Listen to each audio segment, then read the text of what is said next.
Inside Donald Duck.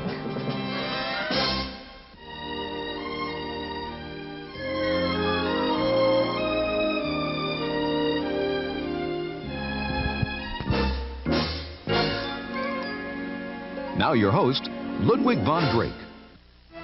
Case history number 1330. Patient D. Duck.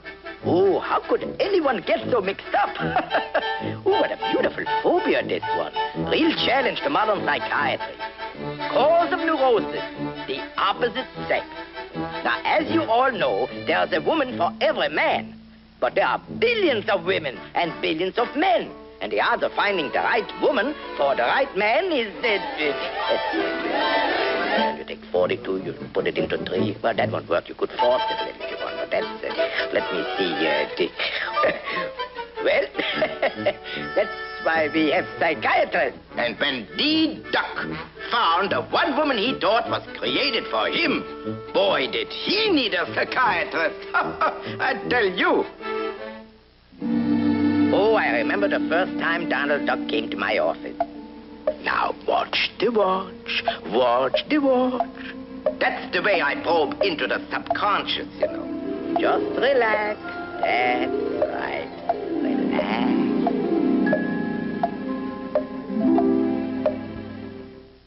It was like any run-of-the-mill dime a dozen tea for two, this is it romance. Nothing to drum up business for psychiatrists. I could have gone broke, they were so happy. Not only was Donald going steady, he was also going steadily broke.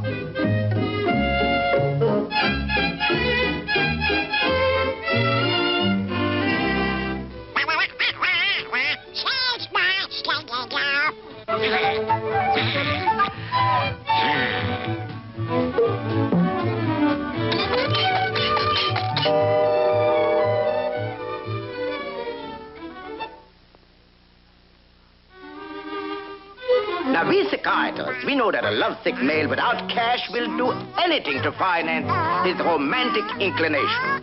First comes temptation.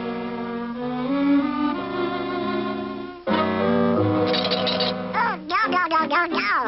I can't do that. No.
You know, they say money is the root of all evil, and Donald was really rooting for it. Of course, the conscience puts up a fight, and it fights with the mind and everything, but in Donald Duck's case, it wasn't a fair fight. So his conscience lost in the first round. It was a knockout.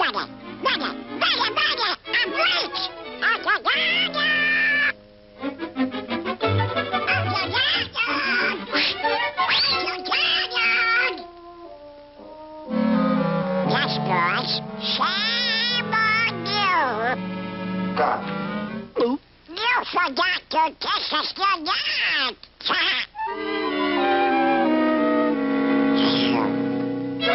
Even the weakest conscience sometimes gets up off the floor and makes you feel guilty. And this guy felt like a real stinker, but not for long.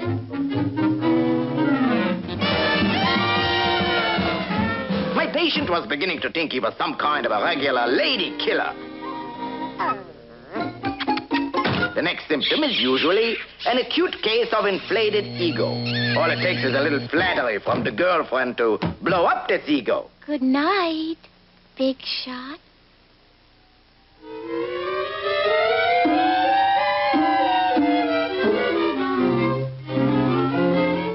My patient Donald began to see himself as a big shot playboy, a polished man about town. But pretty soon the polish rubbed off and a guilt complex set in. And that's what happens in cases like this. Now all of a sudden he imagined he was public enemy number 1, 2, and 3. G-men were tailing him. He could feel them drawing a bead on the back of his neck.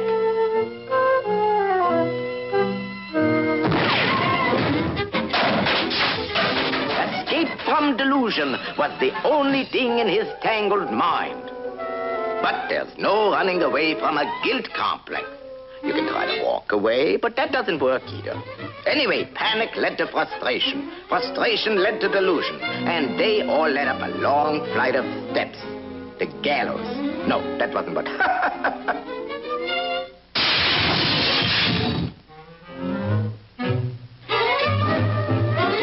Duck's description of his experiences is better than television. And you know something?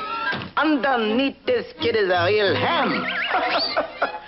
You know, we psychiatrists find out things about our patients, and the nuttier they are, the nuttier we psychiatrists become. Of course, they become poor nuts and we become rich nuts. I mean, but that's the show business.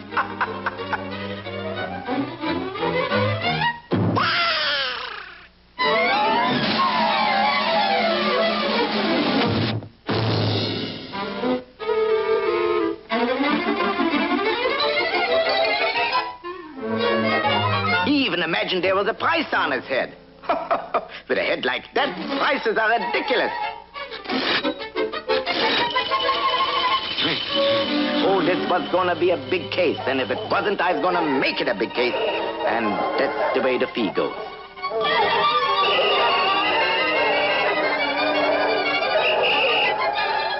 Our delinquent duck suffered all of the symptoms. Frustration, desperation, hallucination, and eventually was thinking about incarceration. That means they're going to toss him in the lockup for being a crook. No wonder he come to see me. Oh, stop! I can't stop! In an extreme case like this, it takes a sudden jolt to wake up your conscience. And brother, did he get it. Right in the conscience.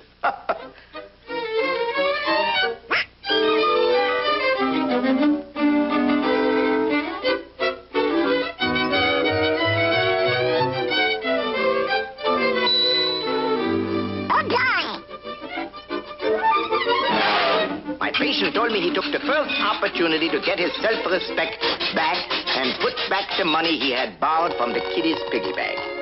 And Donald put back all the loot plus a nickel besides. And a nickel besides? Oh, what a crazy, terrible, horrible, miserable, mixed-up case. I felt, it was beautiful. Now you can see why we have psychiatrists. But this was only the beginning. I could hardly wait to get D-Duck back on my psychiatrist number. After I had rid Mr. Duck of his imaginary guilt complex and hallucinations, and after he had bamboozled me into financing his courtship, what a nut I was, his romance ran smoothly. Oh, there is nothing like a smooth-running love affair to keep a man happy. But what woman wants to keep a man happy? They like to keep a well-balanced male off-balance. In other words, they're playing hard to get. Donald's early. How did he know I'd be ready? Looks like he's taking me for granted. Donald probably thinks he's the only man in my life. Of course, he's right, but he's much too sure of himself. Well, I'll fix that. Hello, sweetheart. Heavens, roses! Oh, you know they give me hay fever. And bonbons, my figure. And by the way, when are you going to get rid of that silly sailor suit? Anyway, I have a headache. She used every female trick in the book. You know something? I think she wrote it. Darling, at last we're alone. Kiss me. Well, that's the way the weaker sex keeps the stronger sex weaker than even they are. As you can see, the clever female can drive the unsuspecting male into an unbalanced state. And we all know about women drivers. Daisy became an obsession with D-Duck. The next time Mr. Duck came to see me, psychiatrically, he was a mess. Take it easy, Mr. Duck. Relax. I'm going to get crazy to get crazy over Daisy. What you need is a good night's sleep. Sleep? I tried that. You did? Calm down. Tell me what happened. It seems that Donald thought he was suffering from insomnia. Well, his trouble was he just couldn't sleep. That's what it was. Daisy's female tricks so disturbed Mr. Duck, my patient, that the slightest noise kept him awake.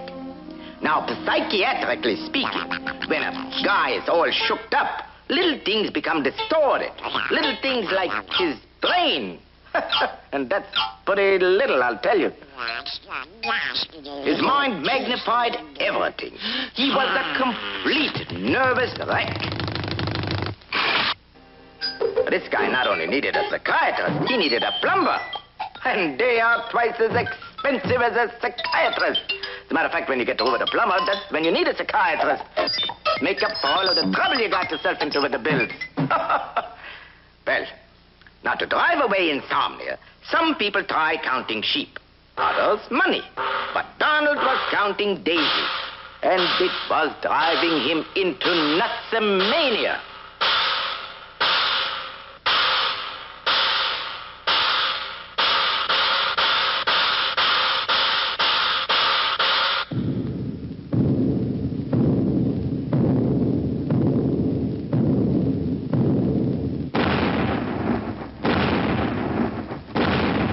Psychiatrically speaking, this guy had acute insomnia. That means a cute girl was really bugging him. I had to eliminate the cause of his neurosis. The only cure was to get Donald to give up the whole idea of marriage. He was too immature for matrimony. Actually, it should be matrimony because it costs so much. I decided to brainwash him. For this, my psychiatric tool was hypnosis. Oh, I was so sneaky. All right. Watch the watch. Watch the watch. Relax. You are getting drowsy. You are getting sleepy. You are doing nothing now. Come on, you're going sleepy already, will you? I'm the doctor, you know. You're supposed to do what I'm telling you. That's my new instant type hypnosis. Years of experimentation, and this is the answer. Now, Mr. Duck, you see marriage as a dream world. You see your dream girl, Daisy. You propose. You are accepted. To you, marriage is all wedding bells and rice and chicken. And chicken is very good with rice. I mean, I have a recipe where I put the two together. And you put, that's the wrong one. Not that kind of rice. This is marriage rice, but like in Rice and Romance. You have planned a honeymoon at your favorite camping spot. Well, so you don't go camping. That's all right, too. You leave. Newlyweds, after all, must be alone at last. That's what you think. You're one of the biggest thinkers I've ever had here. The engagement ring, a symbol of love. And this is the one you hocked your future for. You know something? Already you're a cheapskate in her eyes. You've dreamed of a dream cottage and carrying your bride across the threshold. And who do you think will cross it first? You're right. Daisy's mother. She's moved in already.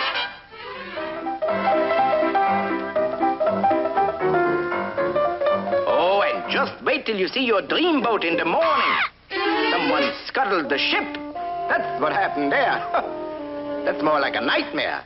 And then after a hard day at the office, you hurry home to punch in again and pass over the paycheck to the real boss. La la la la la.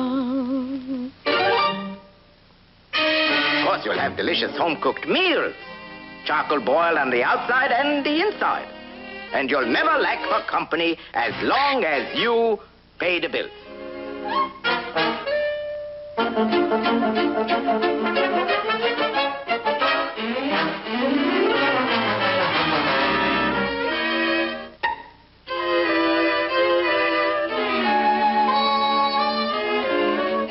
And after you work all day, you want to relax in your favorite chair.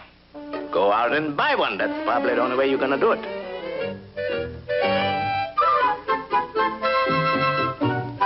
You are hooked, trapped. You are slave to a demanding woman. You are no longer a man. You are now a machine. You cut the grass, wash dishes, feed the dog, put out the cat.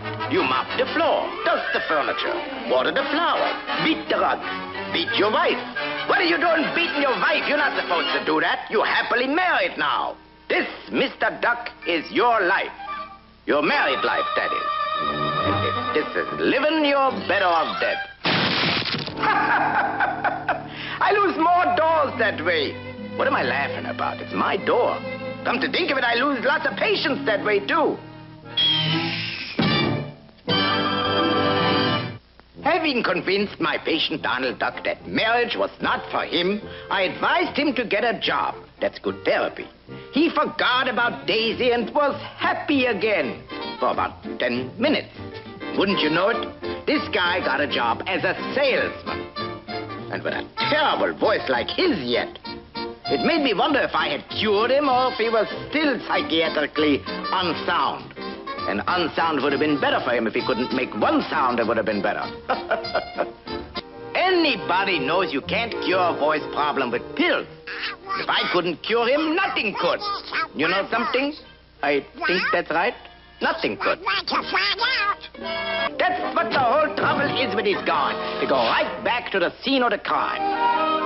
My dear fellow, I can't understand a word you say. So Donald Duck had a new problem.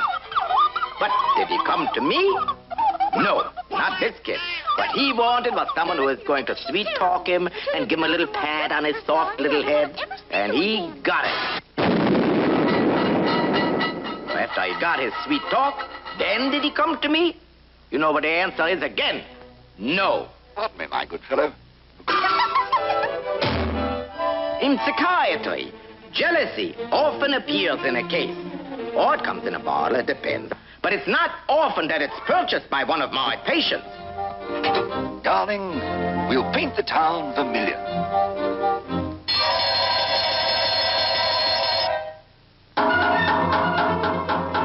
Donald Duck was hearing bells. Now, you know that that's bad, because normal people just don't hear bells. Now, I don't hear bells. Nobody hears bells. Do you hear bells out there? Of course not. We hear chimes.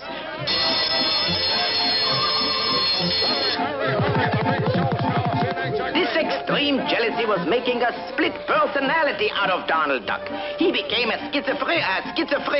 Well, it's a scientific term. You wouldn't understand it anyway. He was becoming unglued is what it was. Depressed. And there's nothing worse than depressed duck. Unless you like depressed duck. It's pretty tasty sometimes. And as his psychiatrist, I had to find a way to unmix this crazy, mixed-up duck nut.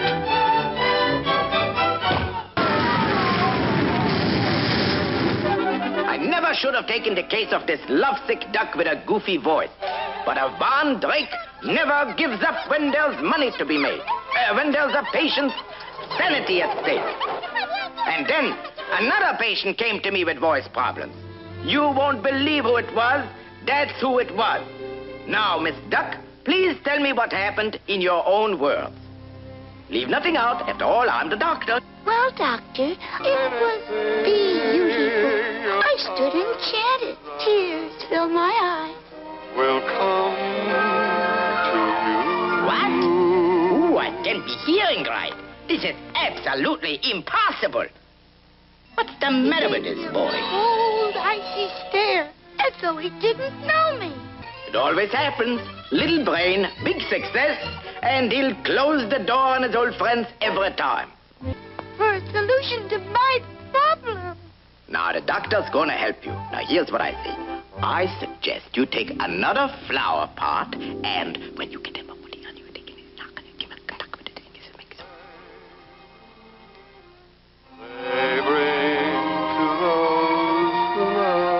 In such psychiatric cases, the shock that caused Donald's traumatic conniptions can also cure it. And remember what we always says in psychiatry. If the conniption fits, wear it. Like a bolt.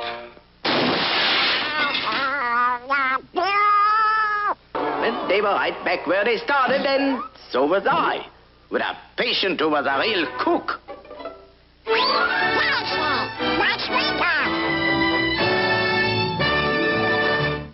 Fusing case in all my 40 years of practicing psychiatry. After 76 consultations, he was getting nowhere. I was getting somewhere. I was getting as confused as he was. But I knew that somewhere in Mr. Duck's subconscious lay the answer. Every brain is made up of blocks, like this, you see? Each one does something. Memory, perception, reflexes, imagination, vision, headaches. These are all called mental blocks. And if you have too many of them, then you are a blockhead. Now, if we go 2 blocks north, and 1 block west, then 3 blocks south, and then 1 block east, we're going to find my laundry. That's where I left it. No, that's not it. Ah, this is the place. Right here. You see? Nothing. I was determined to penetrate this mental blockhead. Block. No, come to think of it, I mean blockhead. Finally, I discovered the true cause of Donald's troubles. Right here. It all centered in this one little block. Now, I call it the T block for temper. Something like this can be very dangerous. Please, Mr. Duck, are you sure you left nothing out? Well, just one little thing. I do have a strong temper. What's that? I can't understand a word you say. I said I have a temper, it? Don't you understand English? A temper? Oh, that's good. Now we're really getting somewhere. That's beautiful. Oh, please tell me all about it. Well, for example, yesterday when I went over to Daisy's house, I was all right until, well... Oh, the Duck had a slight temper, all right. No wonder his road to romance was so rocky.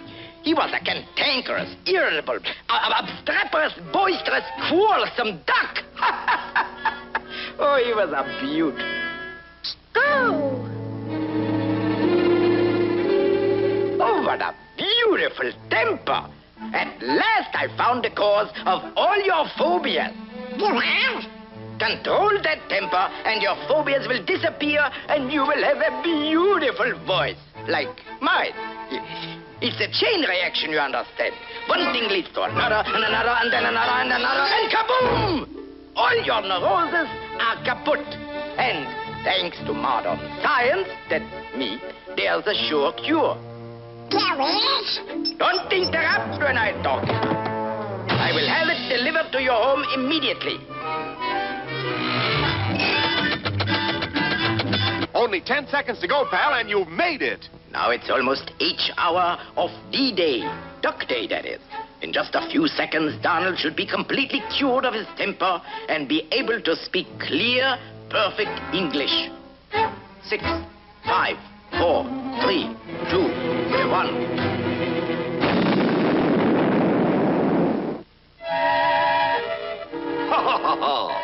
Congratulations! You're a new man. I say, hooray! I'm cured! I'm cured!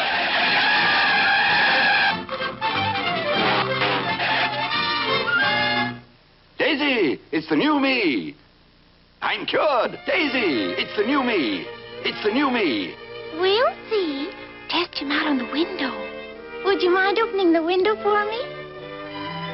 There. See?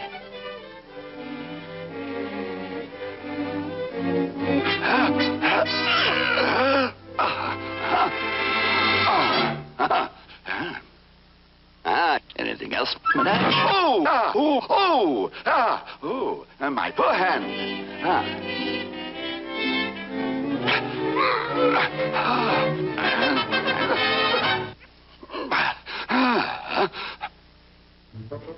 I say, the very thing.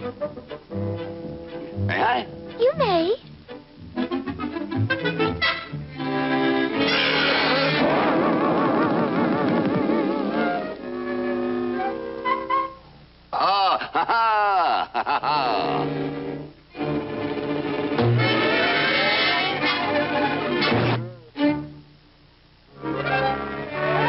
See, Daisy, it's open. There.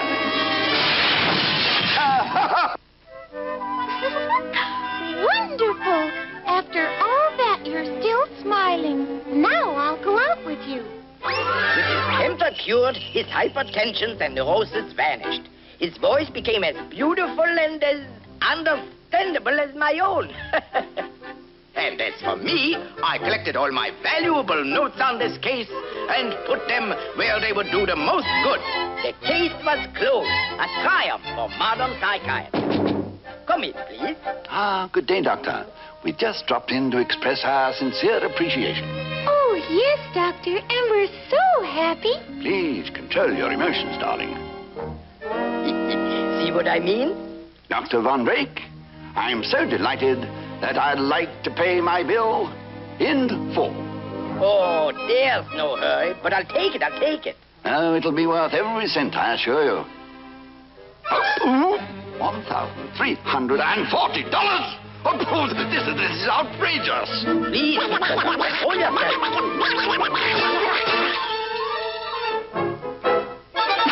Relax, take it easy. Your neurosis. Remember, you're cured. You blotted it out good, brother. You big plant.